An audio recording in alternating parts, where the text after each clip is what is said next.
திருமணமாகி பல வருடங்கள் ஆச்சு, குழந்தை பாக்கியம் இல்லை அப்படின்றவங்க நிறைய பேர் இருக்காங்க. ஒரு சிலர் பார்த்தீங்கன்னா கிராமப்புறங்களில் என்னம்மா எதுவும் புழு பூச்சி இருக்கா, புழு பூச்சி உண்டாக்கா, ஏதாவது நல்ல விஷயம் இருக்கா, ஏதாவது சந்தோஷமான விஷயம் இருக்கா அப்படின்னு கேட்குறவங்க நிறைய பேர் இருக்காங்க. உடலில் இழந்து போன சக்தியை, குறிப்பாக பெண்களுக்கு கர்ப்பப்பையில் இழந்து போன சக்தியை மீட்டு தரக்கூடிய ஒரு அற்புதமான மூலிகை தான் இந்த இலந்தை இலை. அதனால தான் இதுக்கு பேர் இலந்தை இலைன்னு பேரே வச்சாங்க. இதுதான் அந்த இலந்தை இலை.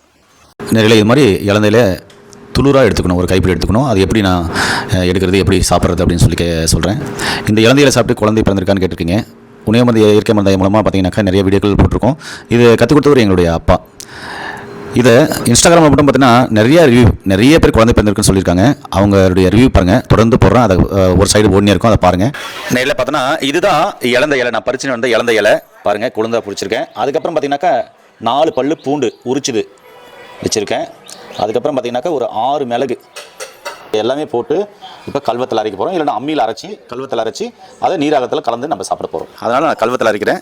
கல்வம் இல்லாதவங்க அம்மியில் அரைச்சிக்கலாம், ஆனால் மிக்சியில் போட்டு அரைக்கக்கூடாது. இதுதான் உருண்டை. அடுத்தது நீராகரம். இதை வந்து பார்த்தீங்கன்னா ஒரு 4 உருண்டை 5 உருண்டை கூட நீங்கள் பங்கிட்டுக்கலாம். பங்கிட்டு வாயில் போட்டு முழுங்கிட்டு நீராகத்தை குச்சிக்கலாம். இந்த தண்ணி அப்படியே விட்டுட்டோம்னா இந்த சாதம் கீழே போயிடும். அந்த தண்ணியை மட்டும் எடுத்துக்கணும். இந்த தண்ணியில் இதை பார்த்தீங்கன்னாக்க இது உள்ள போட்டு நீராகரம் தண்ணி சாதம் உள்ளே போகாமல், இது சொம்புன்னு நினச்சிக்கோங்க. நான் கிளாஸில் காமிக்கிறேன், காடை கிளாஸில் தெரியுமேன்னு. இதை வந்து பார்த்தீங்கன்னாக்க வெறும் வயிற்றுல பீரியட்ஸான 3வது நாள், 4வது நாள், 5வது நாள், ஃபர்ஸ்ட் நாள் 2வது நாள் விட்டுடுங்க. உதிரப்போக்கான 3வது நாள், 4வது நாள், 5வது நாள் அதிகாலையில் பார்த்தீங்கன்னா ப்ரஷ் பண்ணிவிட்டு குடிச்சிருங்க. குடிச்சிட்டு அன்னைக்கு ஃபுல்லாக பார்த்தீங்கன்னாக்க நிறைய தண்ணி குடிங்க. நீராகாரமான உணவுகள் எடுத்துக்கோங்க. அசைவம் சாப்பிடாதீங்க.